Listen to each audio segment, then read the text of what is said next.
the setup. The sun rises slow and golden over my farm, spilling light across my fields like honey. The air is thick with the scent of damp earth and wild grass, the quiet hum of morning broken only by the occasional low of my cattle. This land has been in my family for 3 generations, acres of rolling pastures, thick oak trees, and a farmhouse with stories in its bones. I start my mornings the same way I always do. Black coffee in my calloused hands, boots firm in the dirt as I watch the world wake up. There's a certain peace in it, the kind that city folks don't understand. Out here, the land speaks to you, whispers through the wind, breathes through the rustling crops. It's home, but not to them.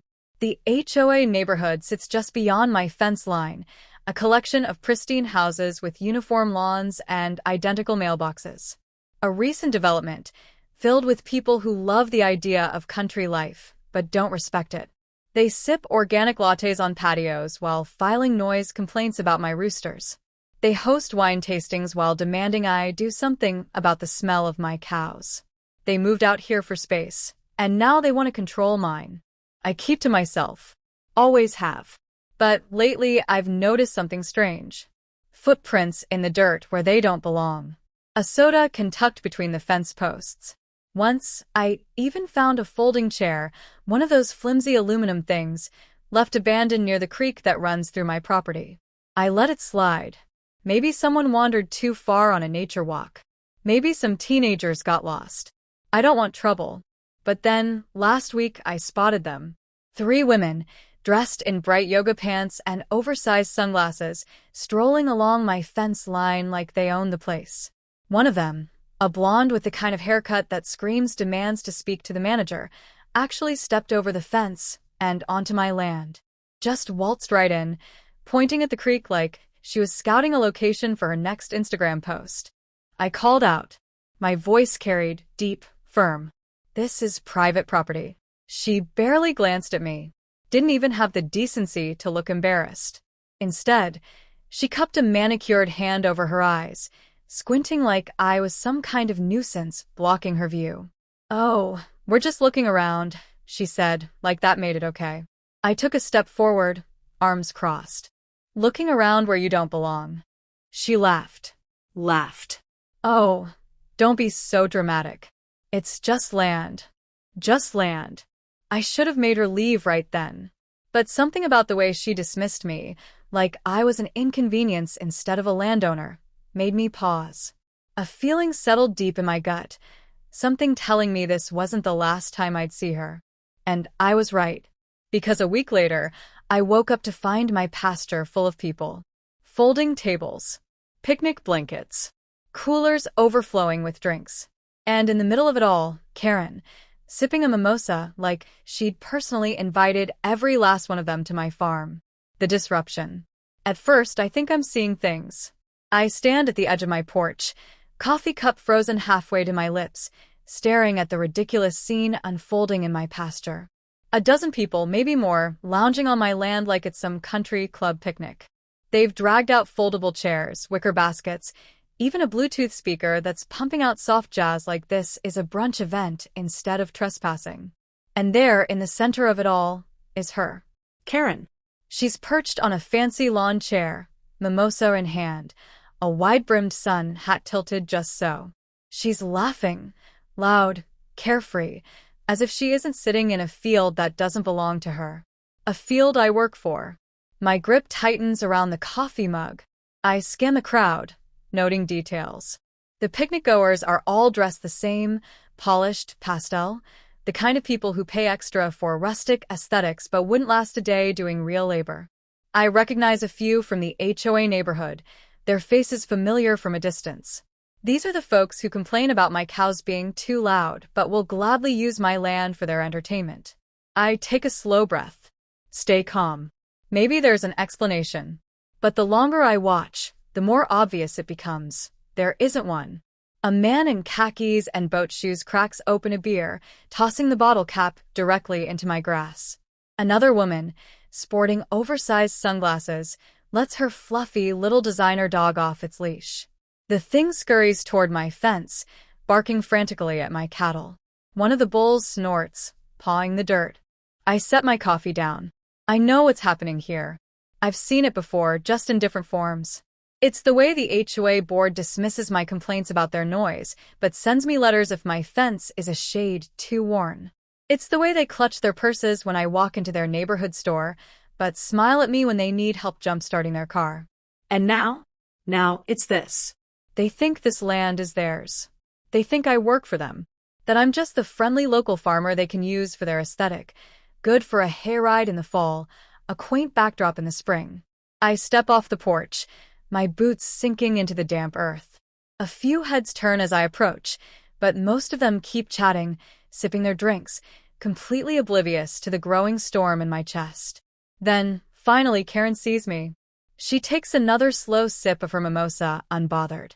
Then she gives me a smile, the kind of smile that has never had to apologize for anything. "Oh, you're finally up. We were wondering when you'd come say hello." Like I'm the guest. Like I'm the one trespassing on my own damn land. The escalation. I stop a few feet from Karen's ridiculous picnic throne, my shadow cutting across the pristine white blanket she's lounging on. She doesn't even flinch. If anything, she looks annoyed, like I've interrupted her personal paradise. "Get off my land." I don't yell. I don't need to. My voice is steady, sharp as a cattle prod. Around us, conversation quiets. Heads turn. But Karen? She just lets out a breathy, condescending laugh and sets her mimosa down on a foldable table. "Oh, don't be like that," she says, waving a hand as if she's dismissing a waiter. "We're just having a little get-together. It's such a lovely space, and, well, no one was using it." I grit my teeth. Because it's mine. She leans back in her chair, her face a mask of exaggerated patience. "You know, I thought you'd be nicer about this," she says, loud enough for her audience to hear. "We're neighbors, after all." Neighbors. Like that means anything when I've spent years watching people like her move in, strip away every bit of local culture, and then act like they own the place. A man, tall, lean, dressed like a golf catalog threw up on him, steps forward, hands in his pockets. "Hey, buddy," he says, voice dripping with fake charm. "It's just a friendly gathering. No harm done." "No harm done," I echo, glancing around. "You trampled my grass. Your dog's spooking my cattle. You left trash in my field." I point to the beer bottle cap half buried in the dirt. Golf shirt gives an exaggerated shrug. "It's just grass, man. Just grass. Just land. Just mine, but that never seems to matter to people like them." I take another step forward, close enough now that Karen has to crane her neck to keep eye contact. Her lips purse in irritation, but she still doesn't move. "You've got 2 minutes to pack up and leave." She laughs again, but there's an edge to it this time. "Oh, come on," she huffs. "We're not hurting anything. You don't even use this part of your farm." Like I need her permission to decide what to do with my own land. Then she shifts tactics. She sighs, shaking her head like I'm some unruly child she has to deal with. "Honestly, I don't understand why you're making such a big deal out of this. It's not like we broke into your house or anything." "Not yet," I say, voice like steel. Her eyes narrow. And that's when I see it, her mask slipping just a little. The entitlement is still there, but beneath it, something uglier. Something that says she's used to people backing down. Not today. I pull out my phone. "Fine," I say. "Since you won't leave, I'll just call the sheriff." That gets a reaction. Karen's whole body stiffens. A few of her guests shift uncomfortably, glancing at each other. They know they're in the wrong. But before I can hit dial, she's on her feet.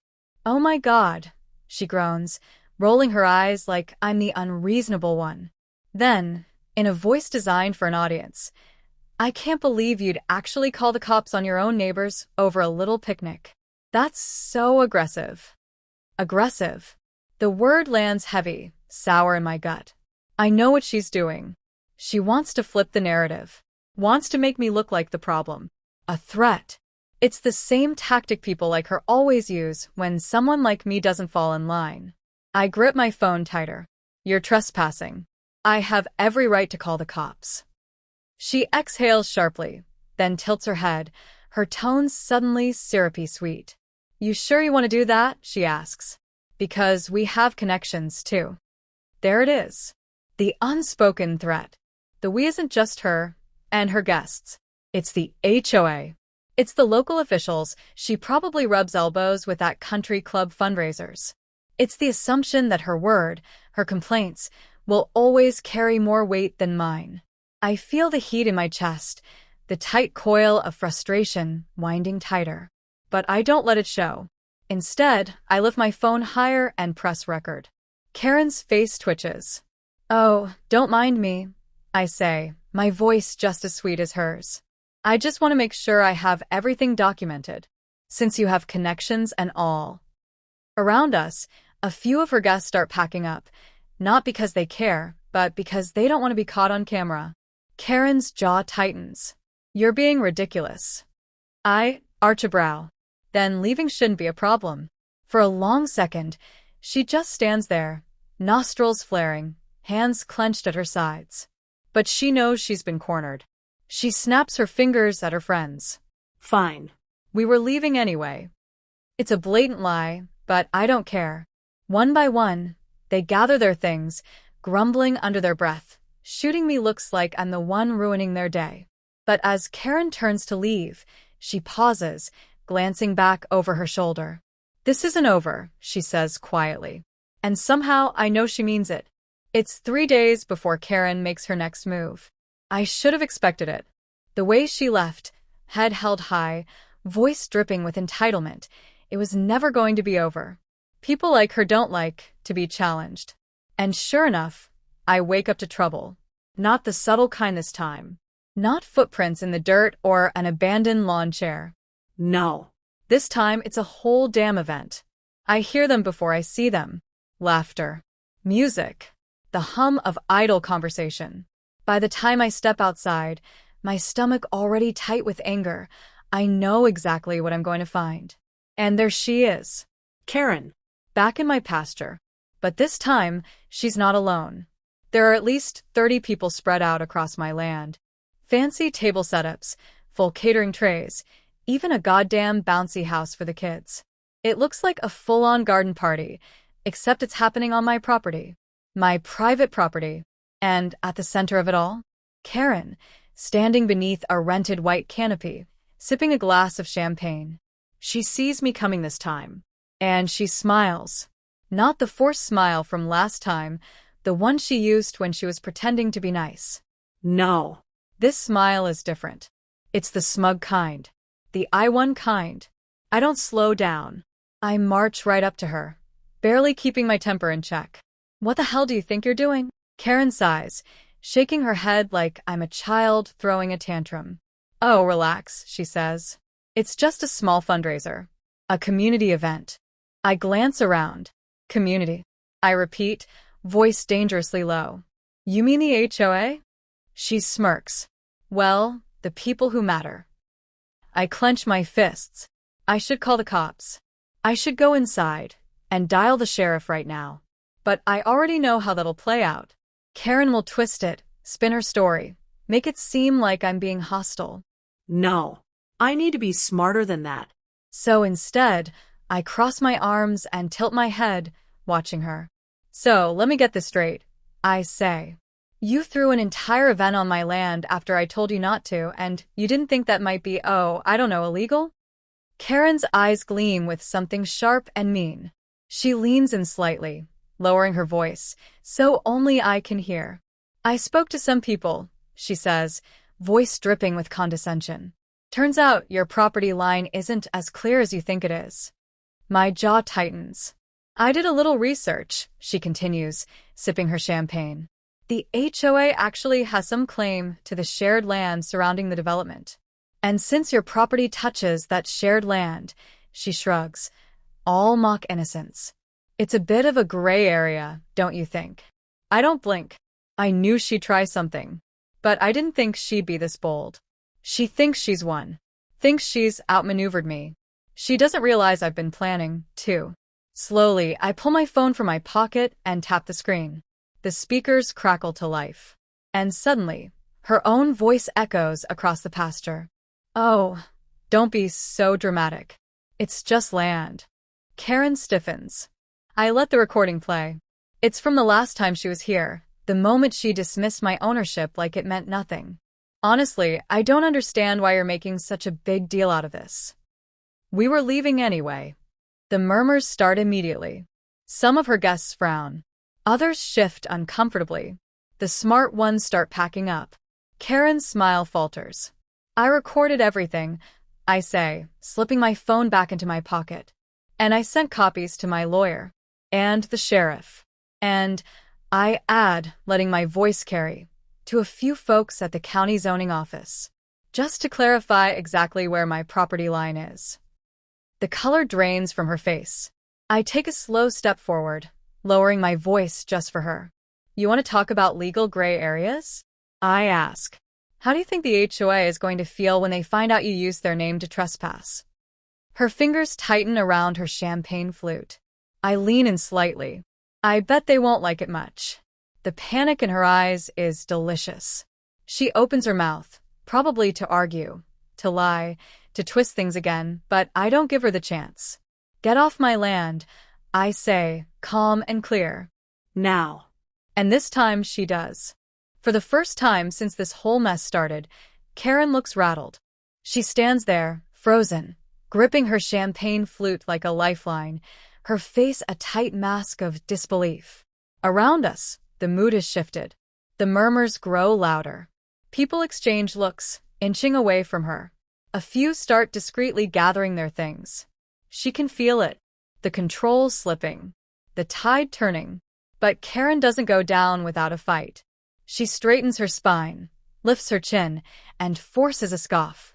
This is ridiculous, she snaps, her voice sharp, desperate. You're making a scene, over nothing. I raise an eyebrow. Nothing. I echo, my voice carrying. Then why are you panicking? Her jaw tightens. She gestures wildly to her audience, her polished guests now watching with uneasy curiosity. This man is just trying to intimidate us, she announces. He's twisting things to make me look bad. Oh, I don't need to twist anything. I cut in. Then I pull out my second card. With a flick of my wrist, I press play on another recording, this time a video. A sharp, clear image fills my phone screen. Karen, standing exactly where she is now, smug and entitled, bragging about her connections and her so-called claim to my land. I spoke to some people. Turns out, your property line isn't as clear as you think. The HOA actually has some claim. It's a bit of a gray area, don't you think? The guests who had been whispering now go dead silent. Karen's face drains of color. And then, before she can even speak, a sharp voice cuts through the tension. I'd like to hear more about that gray area. Heads whip around. A woman in a navy blue blazer and slacks steps forward, a badge clipped neatly to her hip. County zoning and property enforcement. Karen's worst nightmare. She's flanked by a second official, a man holding a clipboard, scanning the crowd with a no-nonsense expression. And behind them, a sheriff's deputy, arms crossed, waiting. Karen visibly sways. I tuck my phone away. Well, I say, my voice deliberately casual. If you'd like the full story, I have plenty of documentation. The official nods, glancing at Karen. We actually received an anonymous complaint about unauthorized use of private land, she says. Decided to check it out. Imagine our surprise when we found a full-blown event in progress. Karen stammers. This is a misunderstanding. The official isn't buying it. Funny, she muses, flipping through her notes. Because when we pulled the HOA records, we found no shared claim to this land. In fact, she turns to me, offering a professional nod. We verified the property line this morning. This land is 100% yours. I barely contain my grin. Karen, meanwhile, is unraveling by the second. This is insane. She snaps, her voice rising. I was told we had access to this land. The official taps her pen against the clipboard. By whom? Karen's mouth opens and closes. She has nothing. And she knows it. Her guests? They definitely know it. A few of them start edging toward the driveway, eager to put some distance between themselves and the fallout. Then the official delivers the final blow.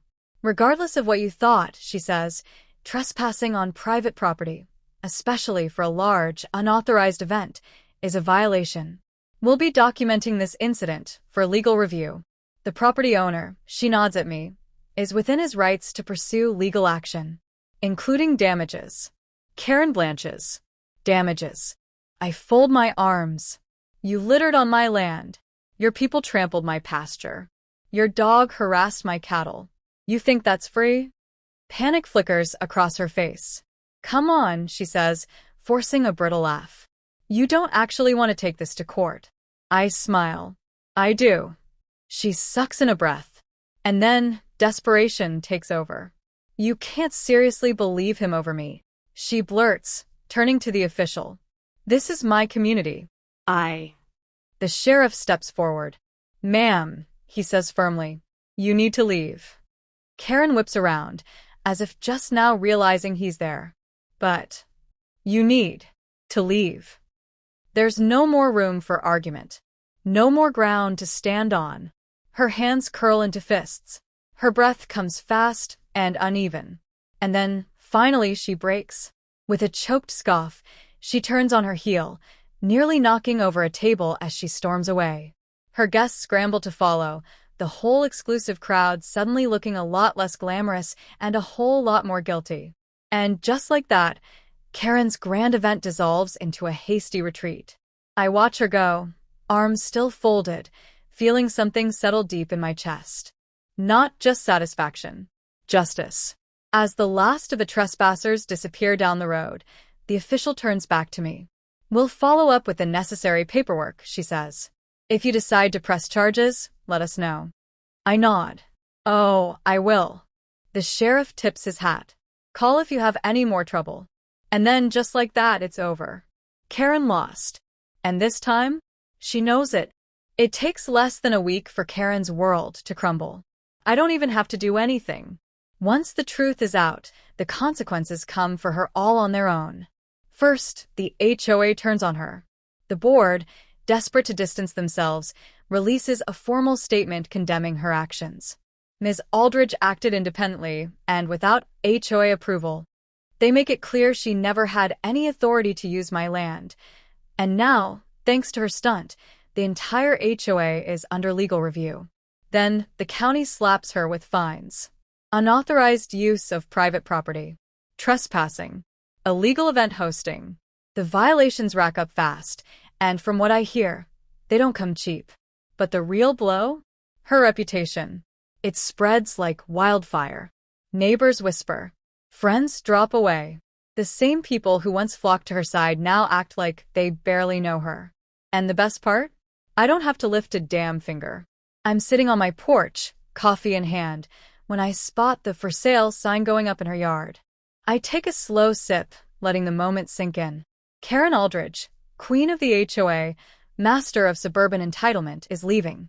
I don't know if it's the legal trouble, the financial strain, or the sheer weight of public humiliation, but she's finally cutting her losses. And somehow, that feels better than seeing her in handcuffs. She wanted control, wanted to prove she was untouchable. Instead, she lost everything. The neighborhood reacts. It doesn't take long for people to start coming around. A few of my neighbors, folks who had stayed quiet while Karen ran things, stopped by with awkward smiles and baked goods. A silent way of saying we were wrong. One of them, Mrs. Patel, actually apologizes outright. "I should have spoken up," she says, eyes full of regret. "I let her get away with too much for too long." I nod, accepting the words, but I don't pretend to forget. It's funny how people only find their conscience when the bully loses power. Still, change is change. And the next time the HOA sends out a letter, it's an invitation, a real one, asking if I'd like to have a say in neighborhood affairs. I decline. I have zero interest in their politics. But it's nice to know they finally see me. A final moment of peace. A week after Karen's departure, I take a slow walk across my land. The grass is healing. The pastures are quiet. My cattle graze without worry, No unleashed dogs or uninvited guests disturbing their peace. For the first time in months, I feel something settle inside me. Balance. I reach the fence line and pause, looking out at the empty road. Karen is gone, and I'm still here. That's the thing about people like her. They come in thinking they own everything, thinking they can take whatever they want. But this land, it was never hers to claim, and it never will be.